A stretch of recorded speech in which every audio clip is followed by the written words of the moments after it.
지금 겪고 있는 힘듦 다 지나갑니다. 보살님 참으로 힘드십니까?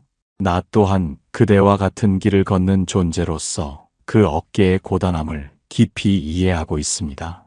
이 세상 어디에 힘들지 않은 사람이 있겠습니까? 우리가 마주해야 할 진실은 따로 있습니다.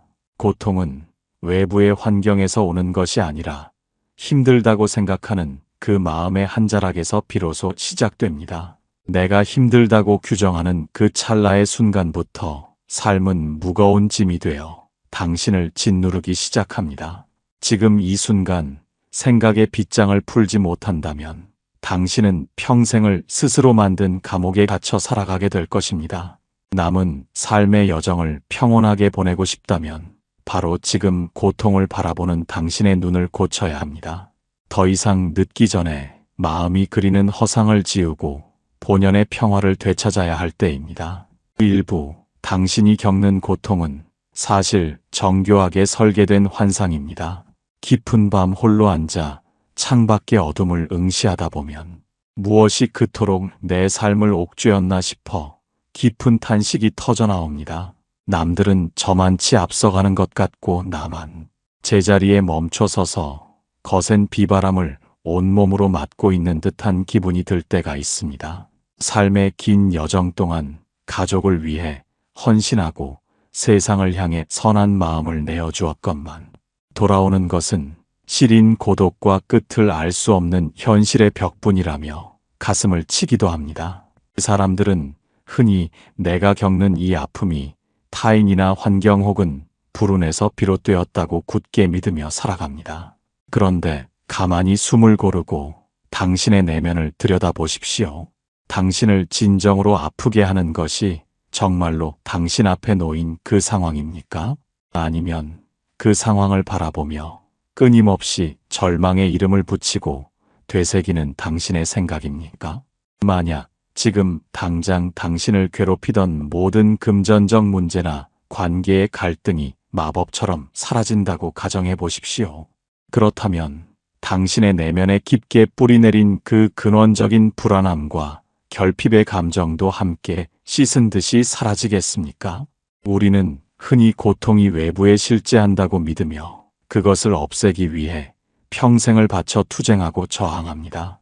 하지만 고통은 마치 어두운 밤길에서 썩은 밧줄을 독사로 착각하여 사시나무 떨듯 공포에 떠는 것과 다르지 않습니다. 실체가 없는 환상에 공포라는 이름을 붙이고 과거의 기억을 덧칠하여 스스로를 올가매고 있는 것은 아닌지 자문해 보아야 합니다. 마음이라는 거대한 도화지 위에 그려진 고통이라는 그림은 화려할 수도 있고 어두울 수도 있으나 도화지 그 자체를 결코 훼손하거나 불태울 수 없습니다. 당신이라는 존재의 본질은 그 어떤 시련으로도 더럽혀지지 않는 맑은 거울과 같으나 그 위에 내려앉은 생각의 먼지가 당신의 눈을 가리고 있을 뿐입니다. 어느 여행자가 길을 걷다 거대한 절벽에 가로막혀 통곡하고 있었습니다. 그는 이 절벽 때문에 자신의 여행이 끝났다고 믿으며 절망의 늪에 빠져 한 발자국도 움직이지 못했습니다. 그러나 눈을 들어 멀리 바라보니 그 절벽은 사실 거대한 산의 일부분이었고 조금만 돌아가면 더 높은 곳으로 향하는 완만한 길로 이어져 있었습니다. 우리가 겪는 고통도 이와 같습니다. 당장 눈앞에 닥친 고난을 세상의 끝이라 명명하는 순간 마음은 그곳에 갇혀 한치 앞도 보지 못하게 됩니다. 당신이 겪는 고통이 유독 생생하고 거대하게 느껴지는 이유는 당신의 마음이 그것을 특별하게 취급하며 끊임없이 먹이를 주고 있기 때문입니다. 불길이 치솟을 때 바람을 불어넣으면 불길은 더욱 거세지듯이 아픈 기억을 떠올리며 왜 나에게 이런 일이 일어났을까? 질문하는 행위는 고통의 불길에 기름을 붓는 것과 같습니다. 이제 잠시 모든 생각을 멈추고 당신의 들숨과 날숨 사이에 그 짧은 틈을 응시해 보십시오. 그 고요한 찰나의 순간에 당신을 괴롭히던 그 지독한 고통이 어디에 머물고 있는지 찾아보십시오. 그곳에는 사실 아무런 고통도 슬픔도 원망도 존재하지 않으며 오직 맑고 투명한 깨어있음만이 고요하게 흐를 뿐입니다. 고통은 붙잡지 않으면 머물 곳이 없고 이름 붙이지 않으면 당신을 해칠 힘이 없습니다. 이 사실을 머리가 아닌 가슴으로 온전히 받아들이는 순간 당신이 움켜쥐고 있던 그 무거운 짐들이 얼마나 허망한 것이었는지 깨닫게 될 것입니다. 우리가 스스로 만든 이 정교한 환상의 무대를 이해하기 시작했다면 이제는 그 무대가 영원할 것 같다는 기만적인 감각에 대해 논해보아야 합니다. 2부 영원할 것 같다는 그 감각이 당신을 속이고 있습니다. 어둠이 깊어지면 새벽은 영영 오지 않을 것만 같은 두려움이 소리 없이 엄습합니다. 창밖의 찬바람 소리가 마치 심장 속을 파고드는 날카로운 칼날처럼 느껴지고 뜬 눈으로 밤을 지새우는 시간은 억겁의 세월처럼 길게만 느껴집니다. 지난 세월 동안 정성을 다해 쌓아온 공든 탑이 무너지는 소리를 들으며 이제 내 인생은 이대로 끝나는 것이 아닐까 하는 깊은 절망이 밀려옵니다. 몸은 천근만근 무거워져 침대 밖으로 발 하나 내딛기조차 힘겹고 마음은 갈 곳을 잃어 거친 바다 위를 표류하는 조각배처럼 위태로운 하루하루를 견뎌내고 있습니다. 그런데 당신은 단 한 번이라도 의심해 본 적이 있습니까? 지금 당신을 집요하게 짓누르는 그 거대한 아픔이 정말로 멈추지 않고 영원히 지속될 것이라는 확신은 도대체 어디서 온 것입니까? 우리는 기쁨이 찾아오면 그것이 영원하기를 갈망하며 집착하고 슬픔이 찾아오면 그것이 결코 끝나지 않을 재앙이라 믿으며 스스로를 학대하곤 합니다. 하지만 이 넓은 세상 천지에 변하지 않고 그대로 멈춰 있는 것이 단 하나라도 존재합니까? 저 높이 떠서 만물을 비추는 태양도 시간이 흐르면 어김없이 자리를 내어주고 거센 폭포수도 가뭄이 들면 물줄기가 잦아드는 것이 거스를 수 없는 자연의 순리입니다. 당신의 마음이 이 고통을 영원한 것으로 인식하는 이유는 현재의 괴로운 감각을 기억 속에 고정해두고 끊임없이 되새김질하고 있기 때문입니다. 마치 세차게 흐르는 강물을 사진으로 한 장 찍어놓고 강물이 멈춰 있다고 주장하는 것과 같은 어리석음입니다. 당신이 어제 느꼈던 아픔과 오늘 느끼는 아픔은 그 질감과 무게가 분명히 다름에도 불구하고 마음은 그저 괴로움이라는 하나의 이름으로 묶어 당신을 속이고 있습니다. 지금 이 순간에도 당신의 몸속에서는 수만 개의 세포가 죽고 다시 태어나며 당신이 들이마신 공기는 이미 몸 밖으로 나가 새로운 생명으로 이어지고 있습니다. 어제의 당신과 오늘의 당신은 이미 다른 존재이며 지금 고통받는 자와 잠시 후 평온을 찾을 자 또한 결코 같은 사람이 아닙니다. 모든 것은 찰나에 일어나고 사라지는 물거품과 같으며 단지 우리의 집착이 그 거품을 단단한 바위처럼 여기게 만들 뿐입니다. 오랜 가뭄 끝에 대지가 갈라지고 모든 생명이 죽어가는 듯 보여도 구름이 모이고 비가 내리면 다시 푸른 싹이 돋아나는 법입니다. 그 고통스러운 가뭄의 정점에서도 대지는 이미 비를 맞이할 준비를 하고 있었으며 비가 내리는 순간 가뭄의 척박한 기억은 씻은 듯이 사라집니다. 당신의 삶에 닥친 시련 또한 지금 이 순간에도 서서히 그 힘을 잃어가고 있으며 당신의 내면에서는 이미 치유의 싹이 고요하게 움트고 있습니다. 끝나지 않을 것 같다는 그 감각은 단지 당신의 마음이 만들어낸 가장 잔인하고 교묘한 착각일 뿐임을 직시하십시오. 영원이라는 환상을 과감히 걷어내고 모든 것이 흘러간다는 무상의 진리를 깨닫는다면 비로소 당신을 묶고 있던 무거운 사슬이 느슨해지는 것을 느낄 것입니다. 생각은 구름처럼 왔다가 흩어지는 것이며 당신의 본성은 그 구름 너머에 있는 변함없는 푸른 하늘임을 잊지 마십시오. 이제 그 사슬이 풀려난 자리에 남은 것은 무엇인지, 그리고 왜 우리는 여전히 텅 빈 공간에서 들려오는 자신의 목소리에 소스라치게 놀라며 두려워하는지 그 모순을 들여다보아야 합니다. 3부 텅 빈 방에서 자신의 목소리에 놀라 도망치는 격입니다. 깊은 침묵이 감도는 방 안에 홀로 앉아 있으면 세상에 나만 홀로 남겨진 듯한 지독한 고립감이 밀려옵니다. 창밖의 소음마저 잦아든 고요한 시간임에도 당신의 머릿속은 온갖 걱정과 후회로 가득 차 시끄러운 장터보다 더 소란스럽습니다. 인생의 긴 여정을 지나오며 겪었던 수많은 갈등과 누군가에게 들었던 비수 같은 말들이 텅 빈 방 안을 가득 채우며 당신의 숨통을 조여옵니다.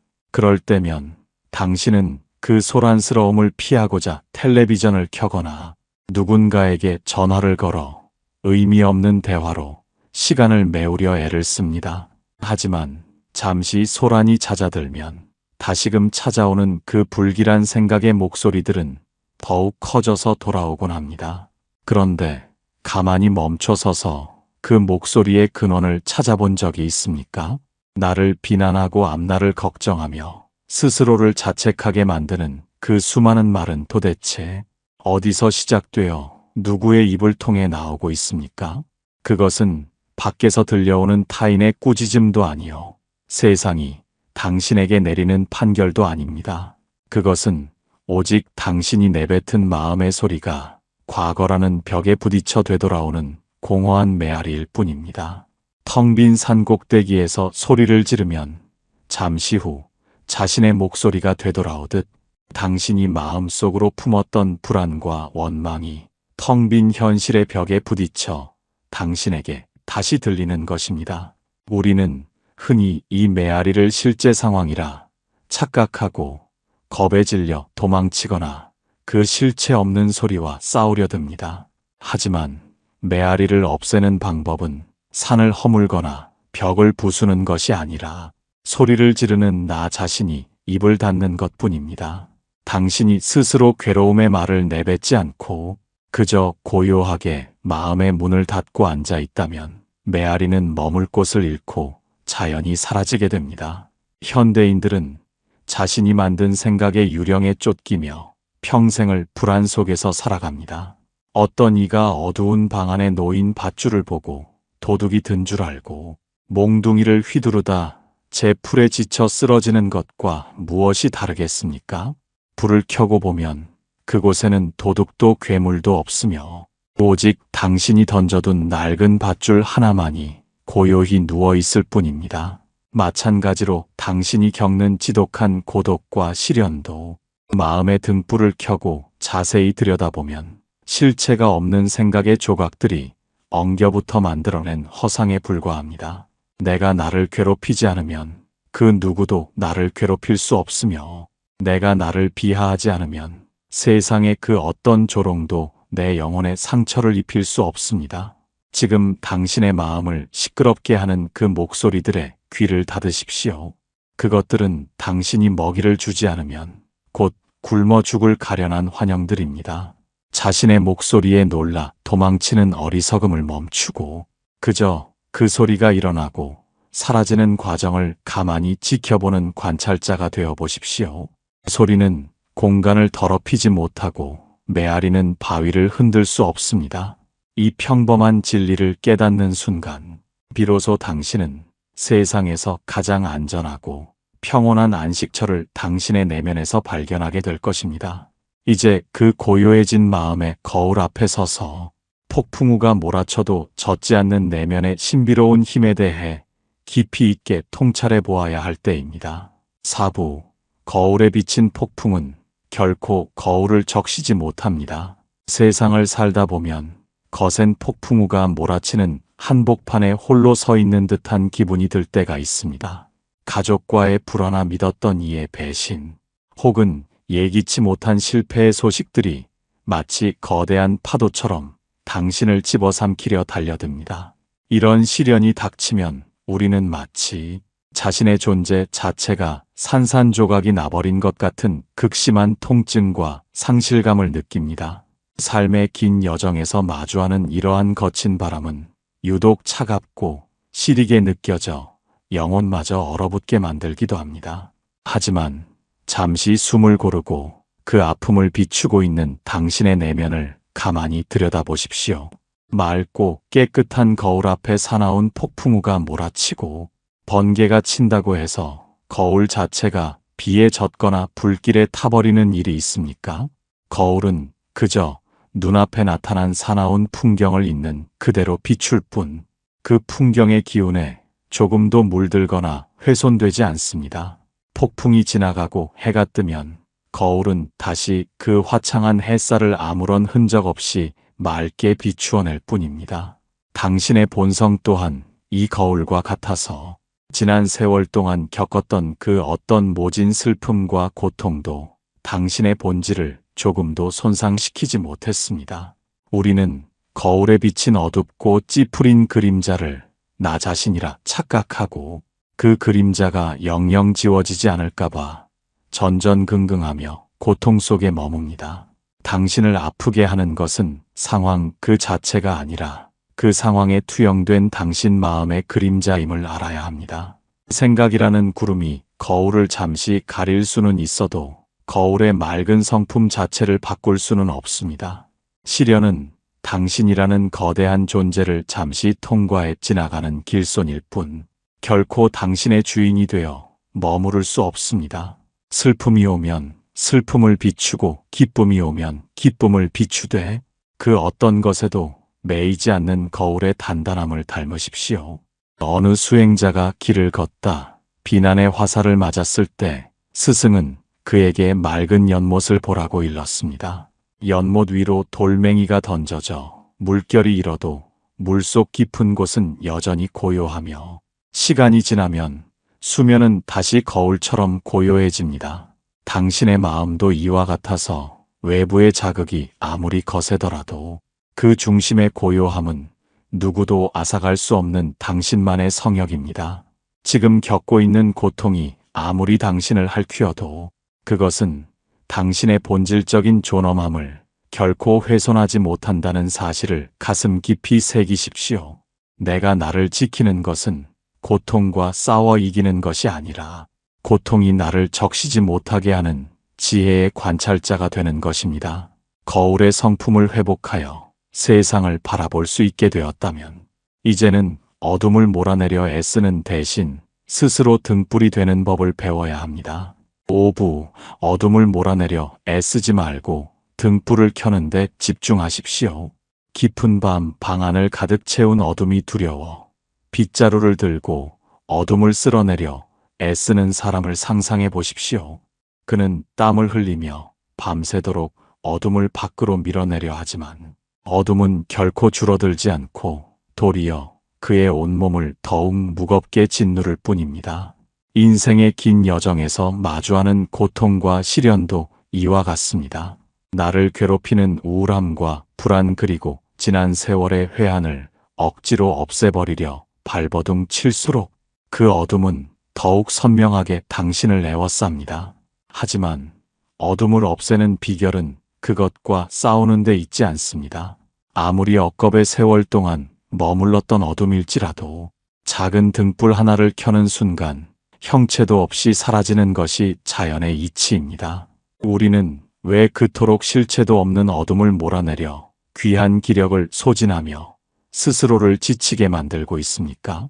고통을 거부하고 저항하는 마음이 곧 고통의 가장 맛있는 먹이가 된다는 사실을 잊지 마십시오. 미워하는 마음이 들 때 그 미움을 없애려 노력하기보다 내 안의 자비로운 마음을 한 줄기 비추는 것이 훨씬 빠르고 확실한 길입니다. 불안이 엄습할 때 불안하지 않으려 애쓰기보다 지금 이 순간 내 발바닥이 닿아 있는 대지의 단단함을 느끼는 것이 바로 등불을 켜는 일입니다. 어둠과 싸우는 자는 결국 어둠을 닮아가게 되지만 빛을 향하는 자는 스스로 빛의 일부가 되어 주변을 밝히게 됩니다. 당신의 내면에는 이미 꺼지지 않는 지혜의 등불이 마련되어 있으나 외부의 화려한 불빛에 눈이 팔려 자신의 보배를 보지 못하고 있을 뿐입니다. 이제 밖으로 향하던 시선을 거두어 당신의 마음 깊은 곳에 놓인 그 고요한 등불에 불을 붙이십시오. 그 불빛은 타인을 비난하던 날카로운 시선을 거두게 하고 스스로를 책망하던 차가운 목소리를 따뜻하게 녹여줄 것입니다. 어떤 이가 어두운 동굴 속에서 평생을 살았더라도 그가 밖으로 나오는 순간 동굴의 어둠은 단 찰나도 그를 따라오지 못합니다. 당신이 깨어있는 마음의 빛을 선택하는 그 순간에 당신을 짓누르던 모든 어둠은 그 즉시 자취를 감추게 됩니다. 애써 어둠을 밀어내려 하지 마십시오. 그저 당신이 서 있는 그 자리에서 따뜻한 이해와 수용의 등불을 켜고 스스로를 가만히 다독여 보십시오. 그 온기가 당신의 삶을 채우기 시작할 때 비로소 무너진 자리가 어떻게 새로운 기적이 되는지 그 경이로운 역설을 목격하게 될 것입니다. 이제는 시련이 남기고 간 상처를 흉터가 아닌 훈장으로 바라보며 가장 단단한 삶의 토대를 다지는 법을 배워야 합니다. 6부 무너진 자리가 비로소 가장 단단한 주춧돌이 되는 역설. 지난 세월 동안 쉼 없이 쌓아 올린 공든 탑이 허무하게 무너져 내리는 광경을 본 적이 있습니까? 내 몸처럼 아꼈던 명예가 흩어지고 평생을 의지했던 인연이 끊어질 때 우리는 세상이 끝났다고 믿습니다.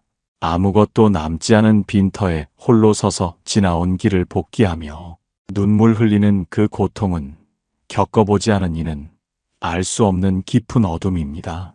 그러나 보십시오. 화려한 건물이 우뚝 서 있을 때는 그 아래를 받치고 있는 땅의 민낯을 결코 볼 수 없습니다. 껍데기가 사라지고 모든 장식이 부서진 뒤에야 비로소 우리는 자신이 서 있는 지면의 단단함을 확인하게 됩니다. 무너졌다는 것은 더 이상 무너질 곳이 없는 가장 정직한 상태에 도달했다는 뜻이기도 합니다. 우리는 흔히 상처를 입었다고 말하지만 사실은 상처를 통해 빛이 들어올 틈이 생긴 것입니다. 그 틈으로 들어온 빛이 그동안 돌보지 않았던 내면의 본성을 비추기 시작합니다. 인생의 후반전에서 겪는 실패와 상실은 결코 끝이 아니며 오히려 더 견고한 집을 짓기 위한 터다지기입니다. 풍파에 깎이고 씻겨 내려간 바위가 비로소 가장 날카롭고도 단단한 주춧돌이 되는 이치를 떠올려 보십시오. 지금 당신의 손에 남은 것이 아무것도 없다고 해서 스스로를 가여워하지 마십시오. 오히려 거추장스러운 짐을 모두 내려놓고 오직 당신이라는 본질만 남은 이 순간이야말로 가장 강한 때입니다. 부서진 조각들을 하나하나 이어붙여 만든 그릇은 처음에 매끄러운 그릇보다 더 깊은 사연과 아름다움을 품는 법입니다. 그 흉터는 이제 당신을 보호하는 가장 단단한 갑옷이 될 것입니다. 폭풍이 지나간 자리에서 비로소 고요한 하늘을 우러러보듯 상실의 고통을 딛고 일어선 당신의 걸음은 이전과는 비교할 수 없을 만큼 묵직해질 것입니다. 이제 그 단단한 마음의 바닥 위에 누구도 무너뜨릴 수 없는 평온의 집을 짓기 시작하십시오. 과거의 영화보다 더 찬란한 것은 그 무너진 자리에서 다시 시작하는 당신의 뒷모습입니다. 7부 이미 당신은 강 너머 평온의 땅에 닿아 있습니다. 삶이라는 거친 강물을 건너느라 참으로 고생이 많았습니다. 강물의 소용돌이에 휩쓸려 허우적대기도 하고 날카로운 바위에 부딪혀 상처 입은 날도 적지 않았을 것입니다. 이제 뒤를 돌아보십시오. 저 멀리 안개 속에 희미하게 보이는 저편 기슭은 당신이 치열하게 살아냈던 생의 현장입니다. 우리는 늘 어딘가에 도달해야만 행복할 것이라 믿으며 평생을 다름박질하며 살아왔습니다. 하지만 고개를 들어 주변을 살펴보십시오. 당신이 그토록 갈망하던 평온은 내일의 보상으로 주어지는 것이 아니라 지금 이 순간 당신이 내딛는 발걸음 아래 이미 존재하고 있습니다. 이미 당신은 거친 강을 건너 안온한 기슭에 발을 딛고 서 있습니다. 강물에 씻겨 내려간 것은 당신의 본질이 아니라 당신을 옥죄던 집착과 고통의 그림자들일 뿐입니다. 인생의 긴 여정 끝에 남는 것이 허무라고 말하는 이들이 있으나 그것은 삶을 오해한 것입니다. 모든 잎을 떨구고 침묵 속에 서 있는 겨울나무가 허무해 보입니까? 그 나무는 비로소 불필요한 모든 것을 버리고 가장 순수한 생명의 힘을 비축하고 있는 것입니다. 당신의 삶 또한 그러합니다. 모든 것이 지나간 뒤에 남는 것은 비어있음이 아니라 온전한 완성입니다. 그 완성은 무언가를 더 채워서 이루어지는 것이 아니라 더 이상 버릴 것이 없는 투명함에서 오는 것입니다. 이제 스스로를 용서하고 당신이 걸어온 모든 길을 축복하십시오. 잘못 들었던 길도 막막했던 길도 결국은 당신을 이 평온의 땅으로 인도한 소중한 이정표였습니다. 당신은 충분히 훌륭하게 살아냈고 마땅히 사랑받을 자격이 있는 존재입니다. 앞으로 남은 시간은 애써 무언가를 증명하려 하지 말고 오직 당신 내면의 평화와 조우하는 시간이 되기를 바랍니다. 당신이 머무는 모든 곳에 자비의 향기가 가득하고 당신의 숨결마다 세상의 고요가 깃들기를 축원합니다. 이제 무거운 짐을 내려놓고 가벼운 마음으로 저무는 노을을 감상하십시오. 당신은 이미 도착해 있으며 이미 충분합니다. 당신의 앞날에 끝없는 평화와 깊은 안식이 함께하기를 간절한 마음으로 두 손 모아 기원합니다.